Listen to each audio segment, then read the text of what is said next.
So my name is Carolyn Peters. I'm the owner of Kira Studios, where I teach traditional drawing skills so artists can explore their creative voice on a really solid footing. And to keep artists engaged, to build a sense of community, I see myself over there now. I do these weekly live streamed sketch sessions, and they're kind of my way to get you to have a place to report to, because sometimes it's easier to pull out that pencil and the sketchbook if you know somebody else will already have something prepared for you to work on. It's easier to pull out that sketchbook if you have a group of people to work together with. And so that's one reason. And then the other reason, of course, is to grow. And in order to facilitate this growth, we cycle through different subject matter, and we cycle through different focuses with every subject matter. And I was really looking forward to today talking about composition. Is one of my all-time favorite things. And I know I do say that about a lot of things, but it's true. And the reason why I love talking about composition so much is because this is the place where you get to let your artistic voice come out, rather than just being a copy machine and duplicating what's in front of you. You actually get to make sure that the viewer gets a sense of who you are. So I jumped a little bit ahead. We cycle through different subject matter. We go through figure, portrait, animals, and then inanimate things. Today we're on one of those inanimate things weeks, and I chose landscapes. But the focus, as I said, is going to be on composition. So with that said, let's see. Okay, stream is streaming along, so that's good. Before I switch cameras, I have 4 images prepared for you. I have 4 landscapes that I will work from, and we'll work on them together. But before we do that, let me talk about the questions you want to have running through your head to make good compositional choices. So the first thing is, kind of the umbrella for it all, is that when we compose, we don't just copy. And I say this about all the drawing exercises we do together.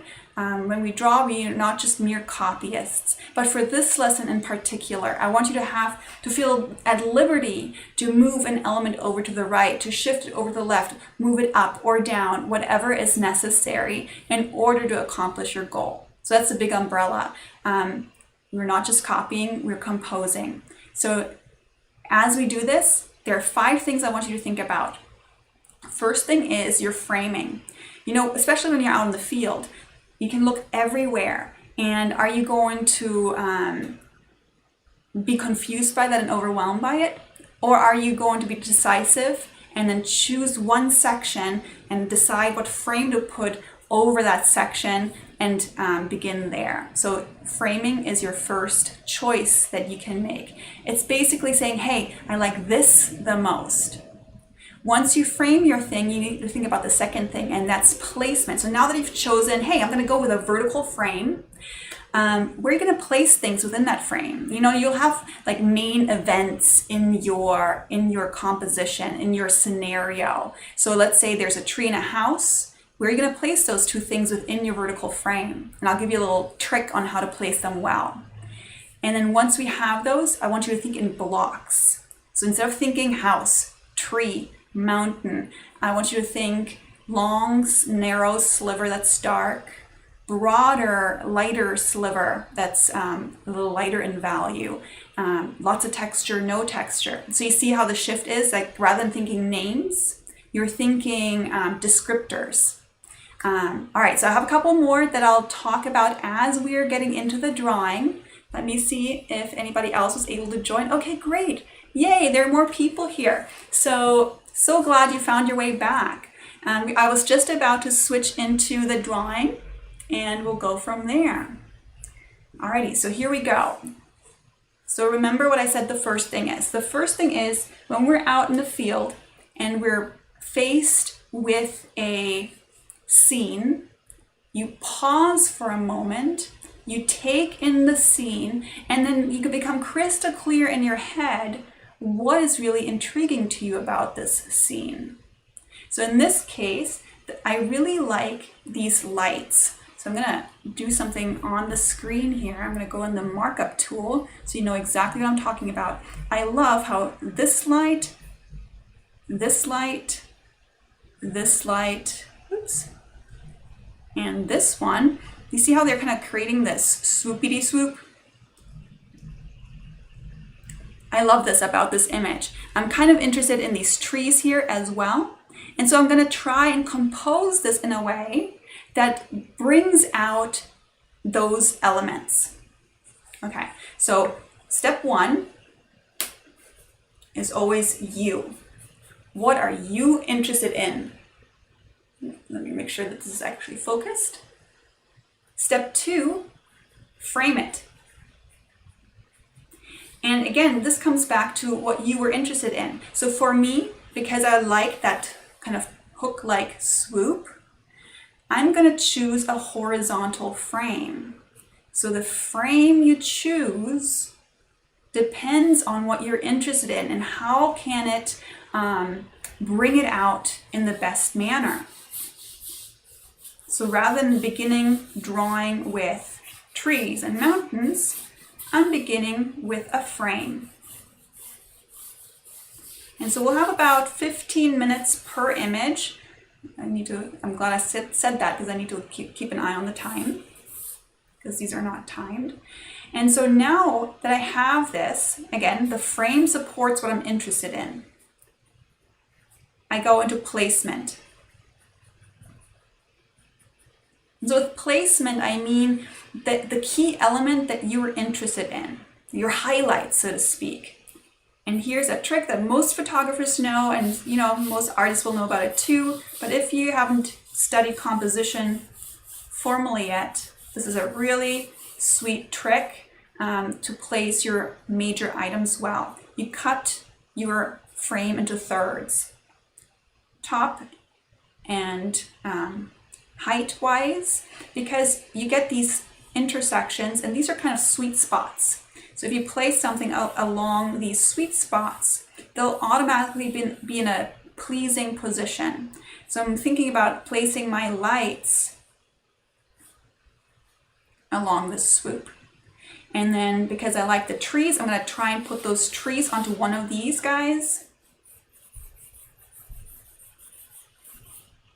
Okay, so you see this here looks like nothing. So people who have never seen the photo that we're working from, they're like, well, what the hell is this? I can't tell what you're drawing. And they don't need to because they're not doing the drawing. They don't know where you're going with this. But so at this point, I've become clear about what I love about this scene.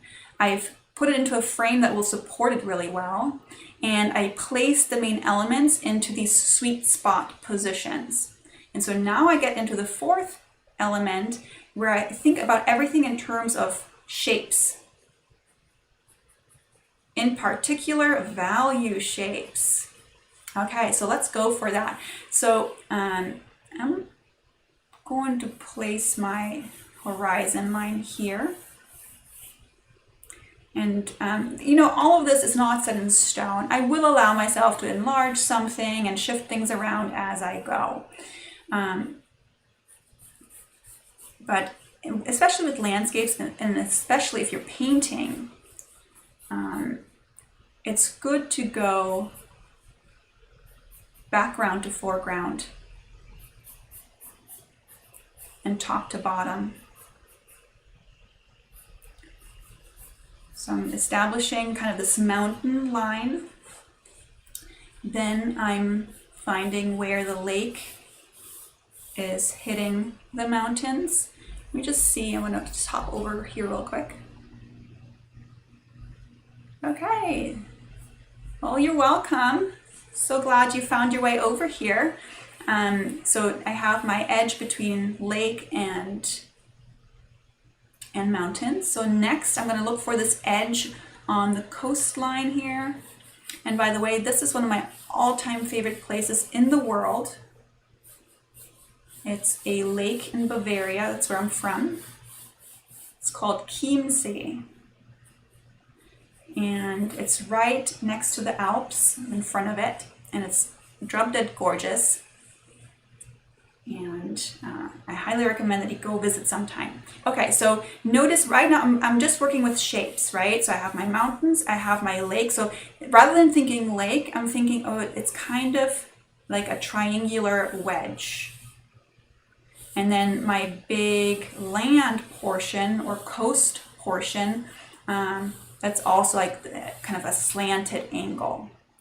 And so now I'm going to spend a little bit of time getting the trees placed the way I want them. And again, I'm not sure if I said it, so I shouldn't say again, but I'm not going for details. I'm going for characteristic shape at this point. So I'm looking at the trunks, and then I'm looking for the big outer shape.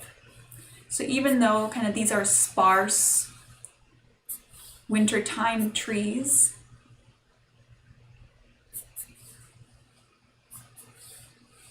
I'm basically pretending, what if I had a bunch of straight sticks that I'm placing around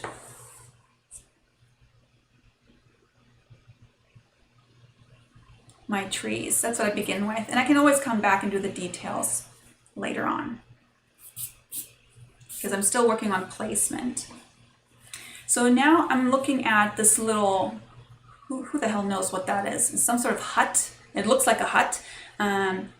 And I don't like where it is. I feel like it's clustering, it's crowding the trees too much. So I'm gonna scoot that thing over more on one of these sweet spots over here.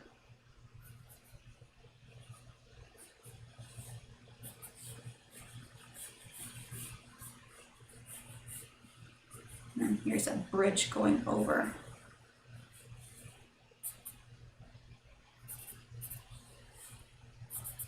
Okay. And before I move any further into assigning values to these shapes, I'm coming back to, I loved those little lamp lights. So I'm gonna find my more definite placements for them. So I have a big one here. I'm gonna have a smaller one over here. So my initial swoop was just kind of like a gestural lay-in.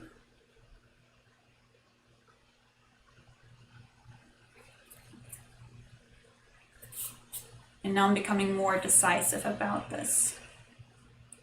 So again, if I handed this to anybody who didn't see the reference, they wouldn't quite know what it is I'm drawing, because it's still so abstracted looking. And that is truly the key. Getting away from names, getting away from assumptions, through abstracting things in our mind into shapes, values, directions, lengths, and all that good stuff. Okay, so now that I've placed my main items, my main events, I'm assigning value degrees, if you so will. And for a composition, so technically it's not quite a thumbnail. Thumbnails are maybe a little bit smaller, but let's just call this a compositional thumbnail. And in general, when you assign values, you don't want to go beyond 5 values. If you can limit it to 3, that's even better. So if I have here value shapes, 3 to 5. And let's say 0 is the white of the paper, and then as you go higher, the darker it gets. Now here's a trick. It's a simple trick. Most things that are really helpful are simple, especially when you're out in the field. But even when you're drawing from a reference image, you want to squint. You want to squint and ask yourself, when I squint and kind of blur out some of that more detailed information, what value shapes am I left with? And in our case, we have this big black value in the front and this kind of hut, this kind of grouping with it. Then we have a value shape for the mountains, which is almost as dark, not quite, but almost. And then we have the lake and sky. Lake is slightly darker than the sky, but they're like, when I squint really hard, they're almost the same. So I literally have 3 values. And yes, there's a bunch of stuff happening on the left. But again, when we're composing, we don't want detail. Not yet. I'll tell you, I promise. I promise you that I will tell you when you can place detail at what phase and what you want to think about as you're placing this detail. Okay, so, and when I establish these values in these really quick compositional sketches, I just cross-hatch.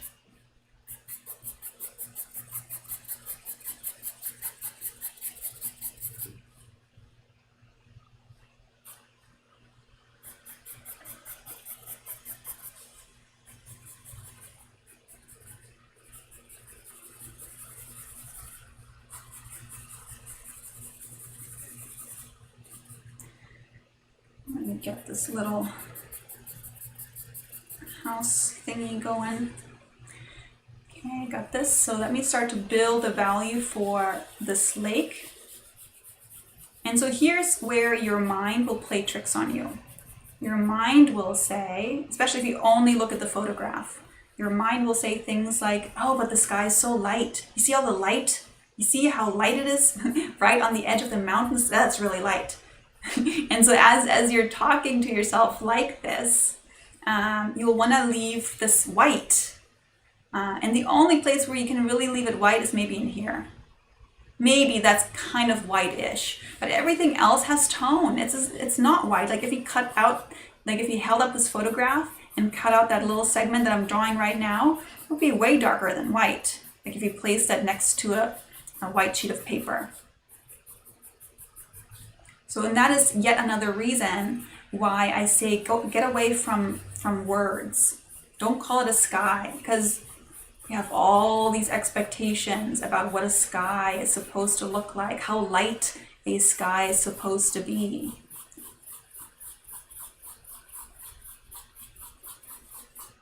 Okay, so and again, per usual, these drawings, they're not going to be impressive. They're not like, ooh, let's draw a pretty landscape.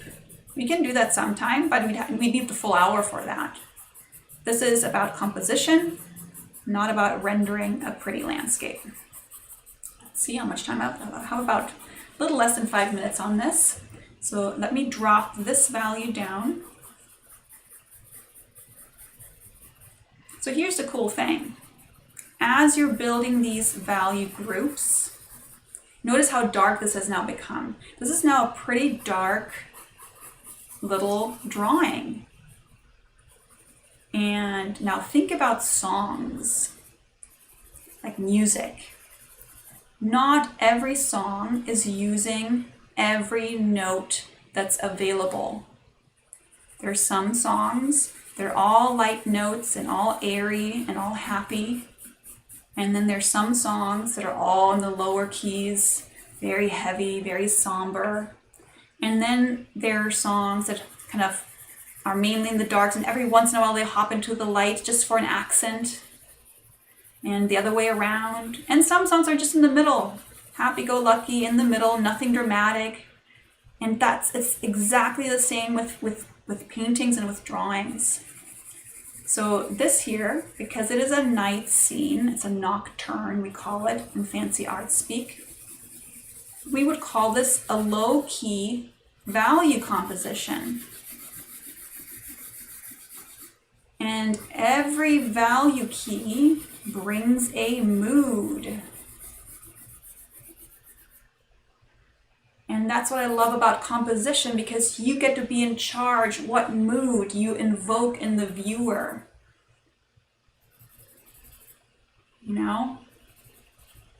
We're not just copying, we're mood makers, we're storytellers, even in a mere landscape when there aren't any extravagant characters.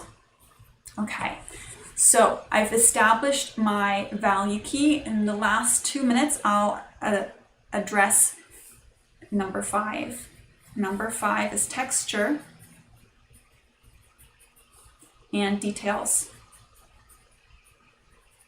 Okay, so what we currently have, you want to think of as your stage. This is your scaffolding of your artwork. And now you want to shine a spotlight where you want people to look first. Now, how do you do that? You have a couple of tools that you can use. One is contrast. So where would be a good area for contrast?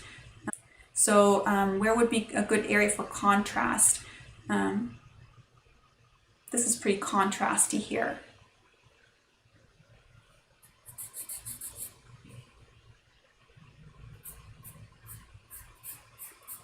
And I think I just got kicked off again. I don't know if I'm still here or not.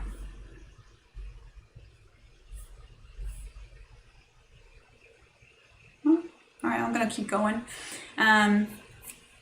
So contrast would be the darkness of the, and see, this is now my place also for detail, because how do you shine that spotlight? You shine the spotlight through contrast and through texture and through details. So texture and details are almost the same, right?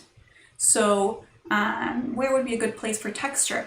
A perfect place would be, you know, these little reeds that are coming up here, right here. That would be great texture. So, and you might want to use that texture, especially if you want to bring attention to these lights here. So let me kind of re-erase my little lamps. Because the more you compound these elements, like contrast plus detail plus texture, the more, it's called visual weight. The more visual weight you're building in your drawing. Okay, so let's add some of these. And I'm just implying it, right? I'm not copying individual reeds.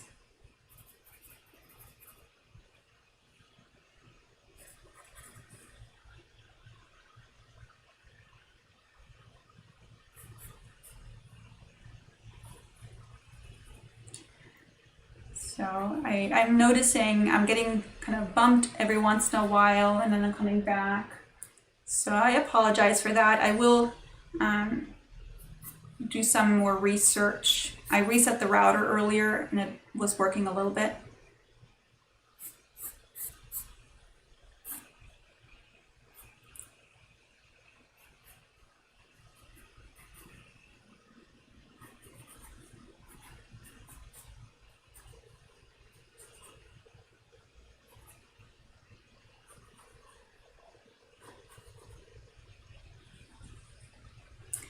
Alrighty, and last but not least, so you know how here, right now, I don't have this darkness behind this kind of big lamp. So I'm going to bring that little landscape piece in.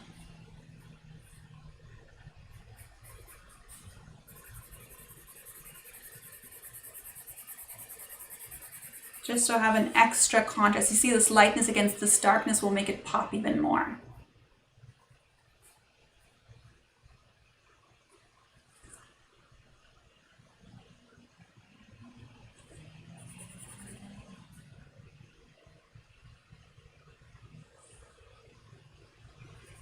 Alrighty.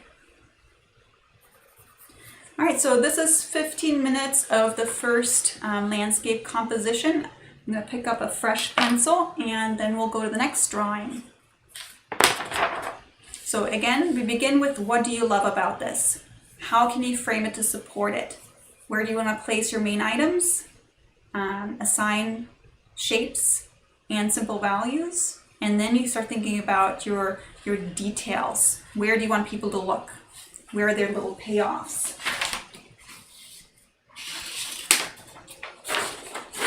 Okay, next image.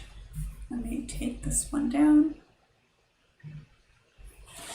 Okay, very different feel now.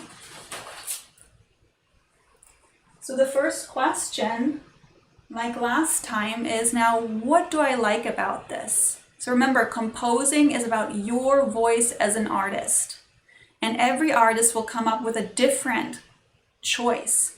So let me think about this. I'm kind of loving how this dips down and it brings you up and you're landing on this. I'm loving that. So I'm loving this kind of angle, and I'm being lit up here, and I'm loving the clouds. I'm kind of thinking through right now, do I like the sky more, or do I like the wheat field more? Do I need equal amounts? And you know, it's a pretty damn good composition already, the way it's been photographed. So I think this one will be an easy one. So let's keep going with a horizontal.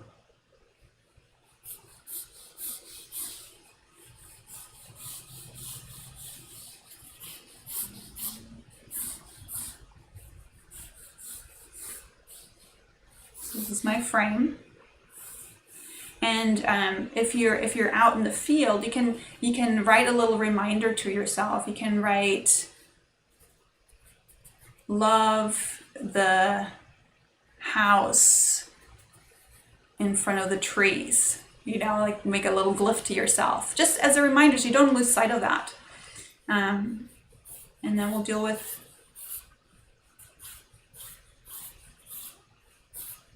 placement.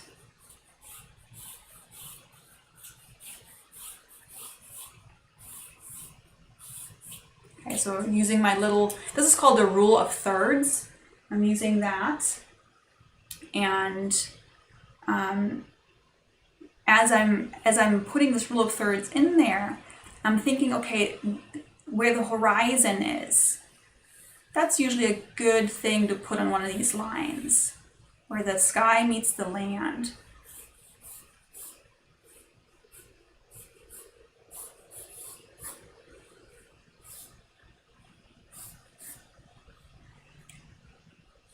This isn't quite a third. 1, 2, 3. And I'm thinking about placing my little tree clump and the house, like I want to have the house right on that intersection here.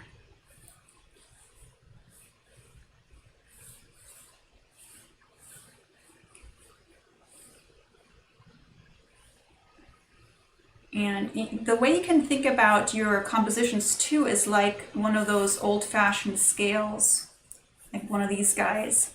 If you put something here of a certain size, you'll have to balance it out over here. And if you balance it out with the same thing on the other side, it becomes boring. So placing something smaller over here, a little bit further away, becomes a nice way of evening the scales. So that's why I'm kind of placing this little tree shape over here tentatively.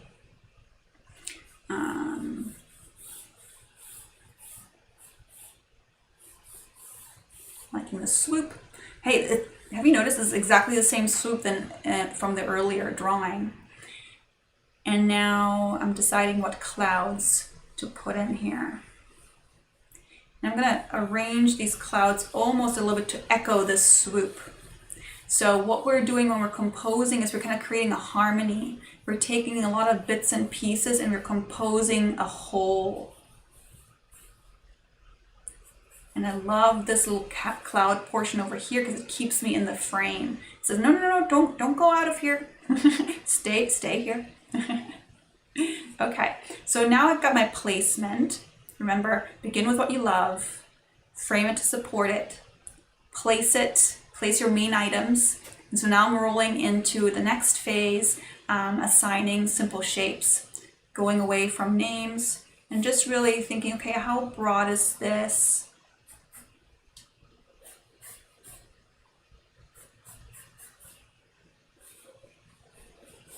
What are the angles? What are the lengths? What are the angles? What are the lengths?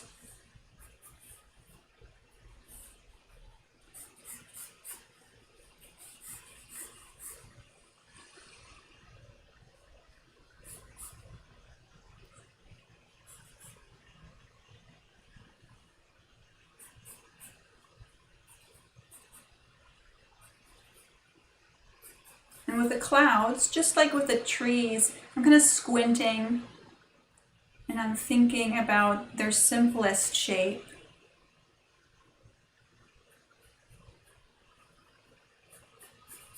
I don't want to get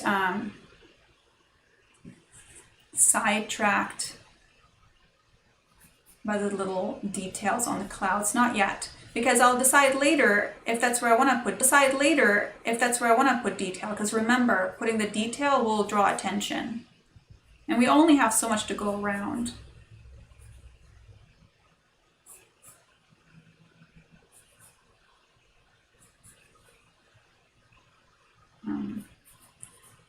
You know, before the pandemic hit, I had planned to offer a visual storytelling course, a 4-week course, which is all about composition essentially.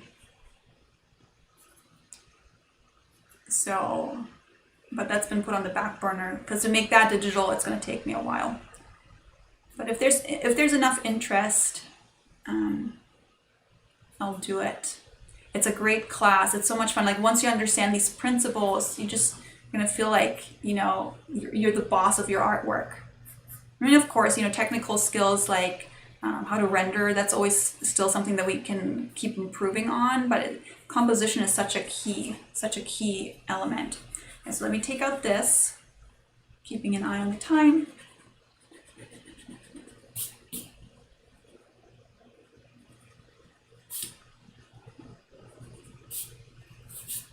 Okay, so now I've got my shapes locked in. Now I will start assigning values. So especially in a light, so remember the analogy I gave you in terms of songs? So this would be a song where they're mainly using like the keys on the right side of the piano, like the light notes. But still, it's not white. You know, even the clouds aren't completely white. So you'll have to still assign a value to it.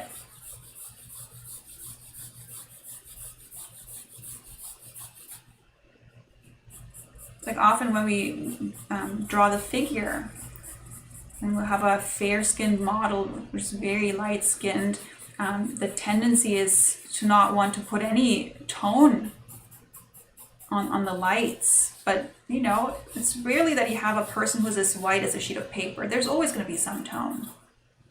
Okay, so now I have this little back strip in here, slightly darker value shape. It's not crazy dark, but you know, it's slightly darker.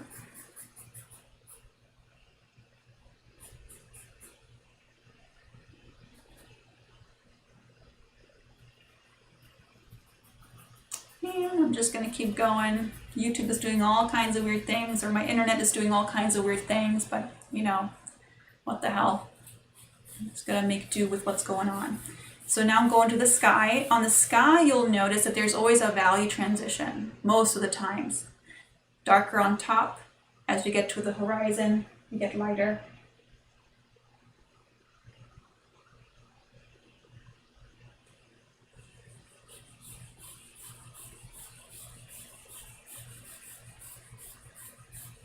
And where can you get the sky? See how dark the sky is.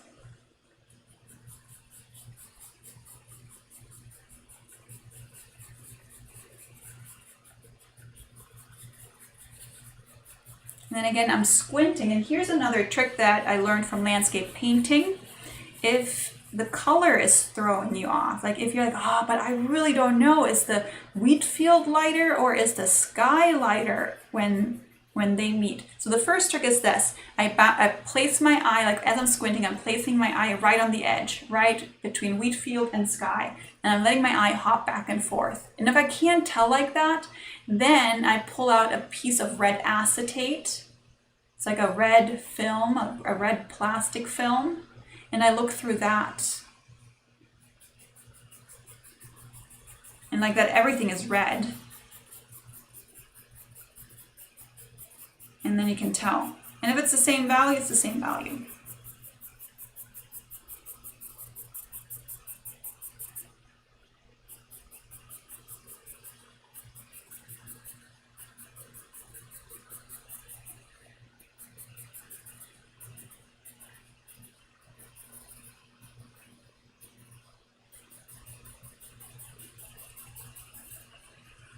Okay, so I've started to establish a valley. I probably can go darker here. Actually, I think I do need to, because that is a pretty deep.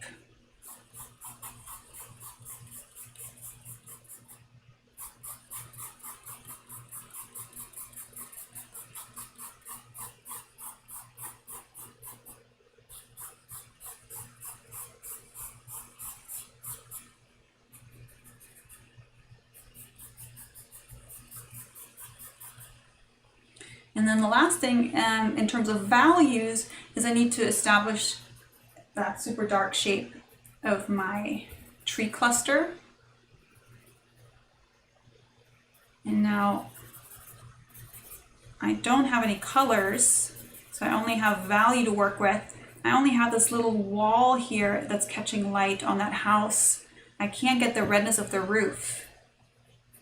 So I'll have to use line for that to draw attention to that.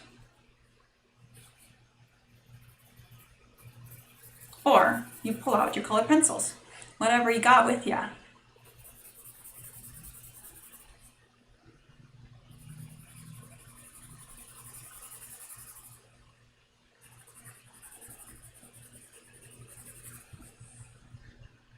And these little trees over here.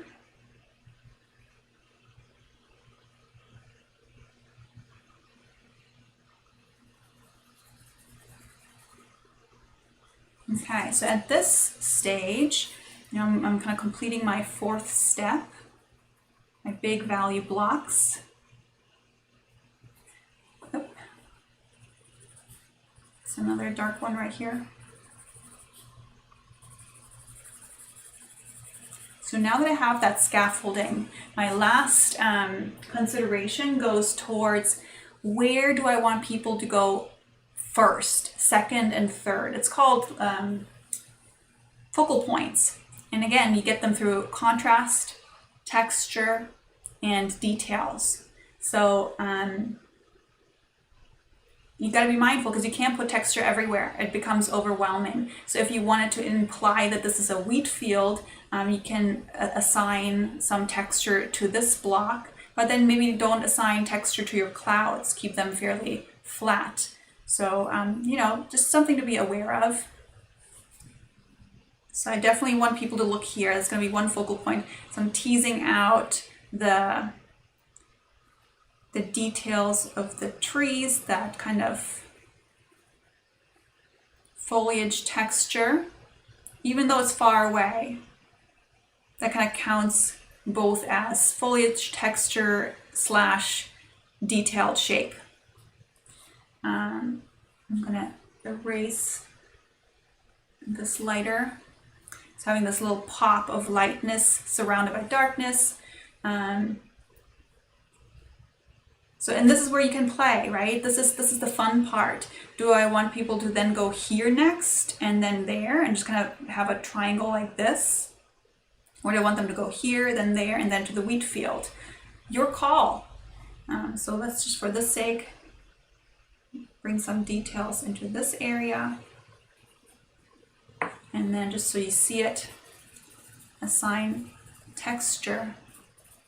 And these are shorthands, right? I'm not going to sit there and, not for a thumbnail sketch, and assign individual wheat stalks.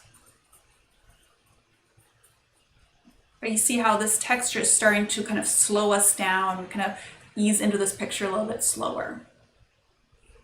Alrighty. Let me just look over here real quick. Oop.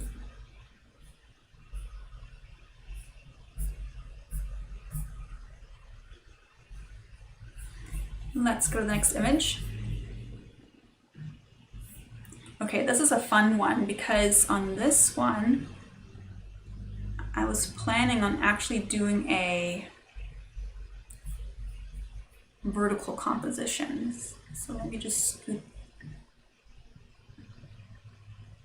this in a little bit. Okay. So we can get over here. Keeping an eye on the time. So I'm going to go over because, we had that whole fiasco with getting kicked off. And let's begin with, what do I like about this? So what I like about this scenario is I'm loving the curve of this path. I like how the path curves. I like how the edge of the water curves. I like how it ends in these pine trees. And I love this scraggly tree up front. That's kind of my favorite thing. So, which is why I'm choosing a vertical format now. So again, I begin with what do I love? What am I interested in? And what is the best way to frame it?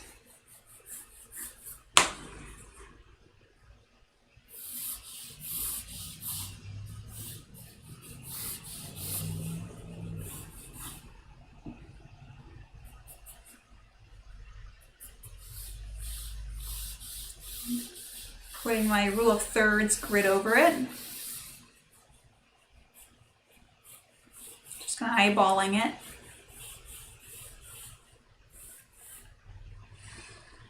Okay, so now I've put my frame on there. Now I'm thinking about placement, my main elements. Do I want, like if I place my scraggly tree on here, I'll have some room for the lake. And I'm gonna have to consider, will I lose something if I do that? Give me just a second. Okay, and if of the lake, and I think I need it over here because I do want to have a little bit of the lake. So I'm gonna put my tree here, scraggly tree goes here. It's my main event, that's my main thing that I'm excited about.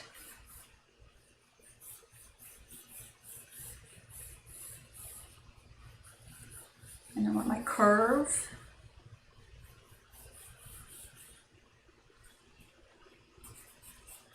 My trees. And at this phase, you see how lightly I'm drawing? I haven't locked anything in yet. I haven't decided yet if that's really how I want to have it. I do need that kind of triangular shape from the other side to kind of keep me from kind of getting out of the picture plane there.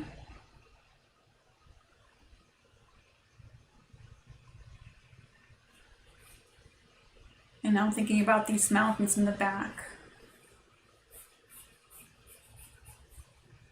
I'm going to change their shape. I want to have it a bigger shape up here and a smaller shape over there.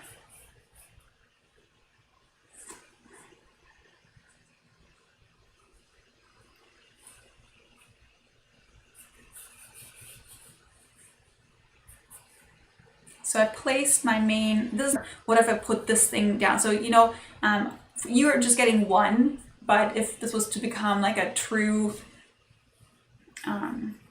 finished piece that I want to render out, I go through multiple iterations.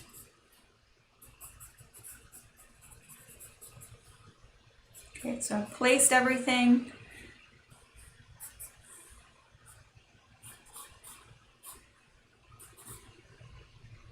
And so here I have a choice now. Do I want to end my grasses here and have some water over here, or do I want to close it out? I'm not sure yet. So I'll just keep going.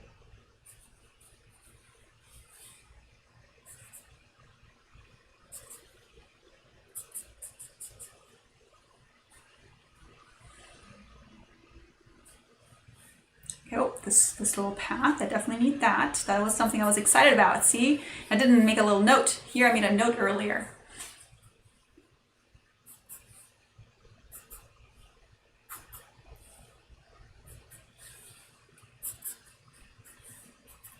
Okay, let's assign some values. Oh, no, before I do that, let me make my tree shape just a little bit more particular.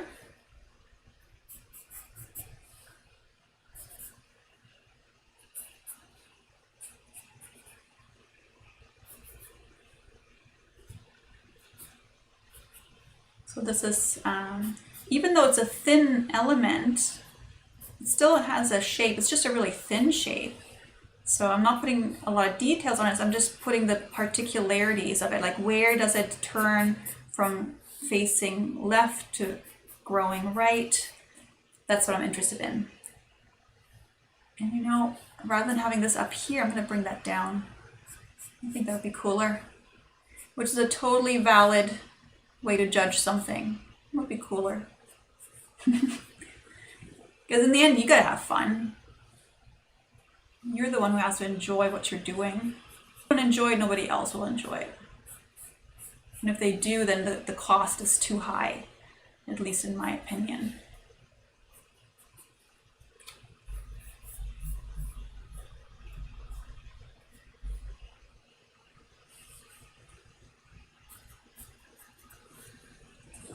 Okay, so now that I got my things,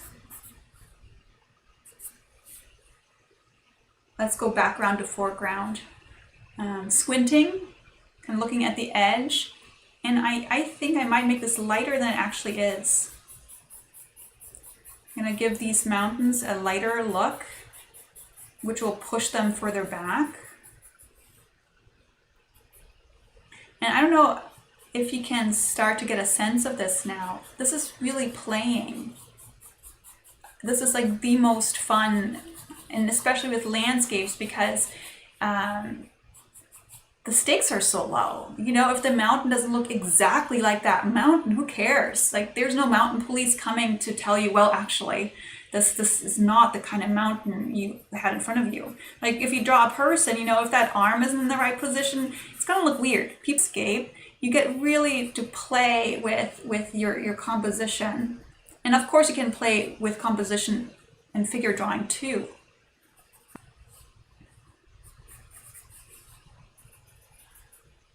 Keeping an eye on the time.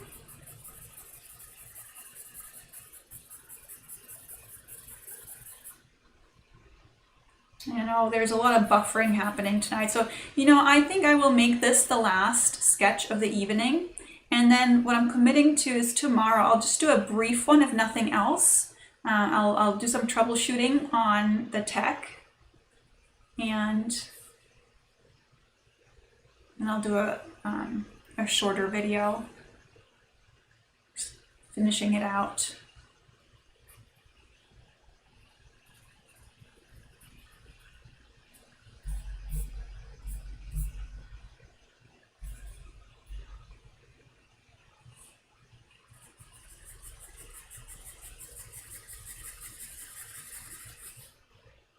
So these are all trees, so blocking this into one big shape.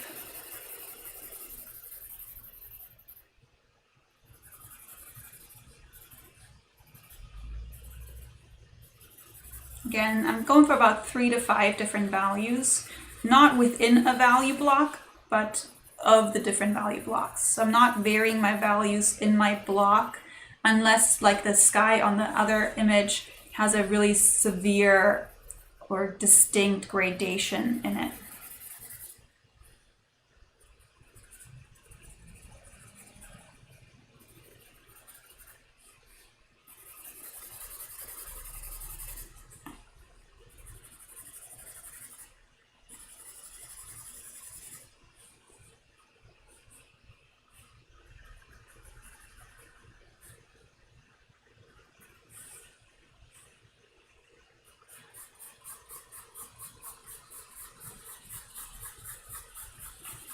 The water here, I'm fairly even though there's a color variation, but it's not really a value variation.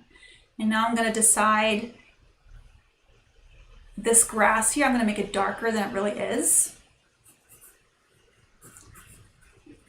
And because the reason why I'm choosing that is because I'm already kind of overlapping into the last phase of the composition process. I'm thinking about where do I want attention, where do I want focus. I'm kind of loving this grass, and by making it darker than it really is, it'll pop out more.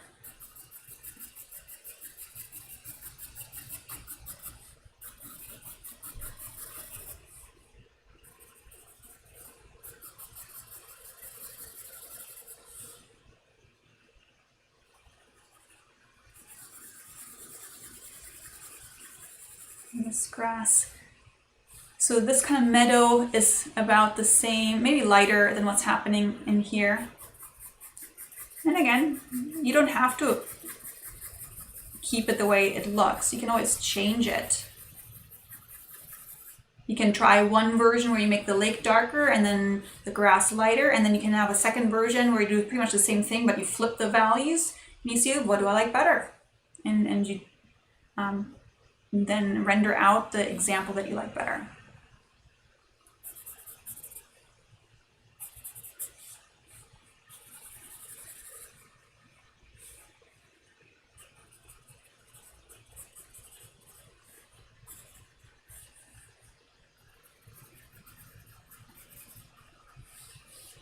Okay, so I'm getting some details into this tree trunk.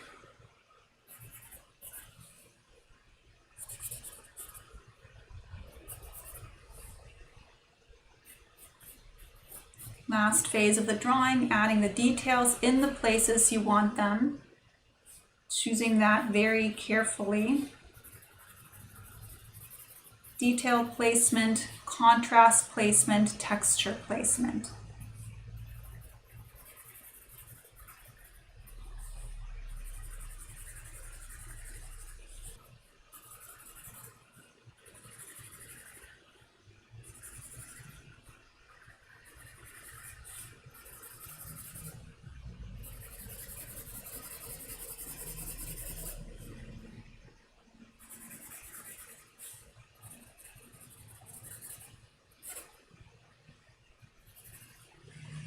So at this point, I'm gonna give it a last pass in terms of like, what I mean by that is like, I'm gonna lean back, I'm gonna zoom out, and I'm gonna ask myself, when I see the whole thing in one glance, where does my eye get drawn? So my eye gets drawn here for sure. My eye gets drawn here, so 1, 2, and we always wanna have a third one. So right now I only have 2, I'm kind of going back and forth between these 2. So having this higher contrast here, maybe adding a little bit of a detail will be good, or like you could add some more detail back here.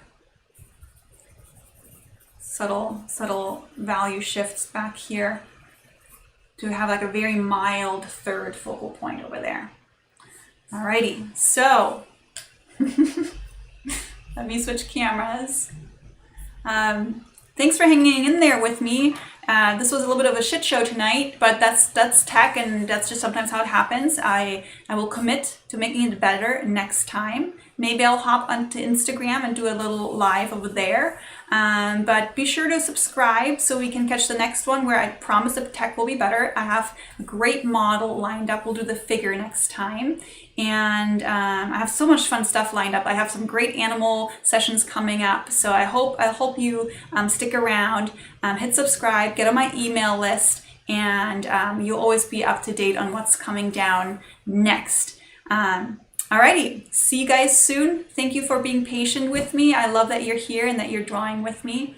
And hop over on Instagram, Kira Studios, at Kira Studios. Maybe I'll do a little live there, see how the internet is working out on Instagram. Okay, take care, good night.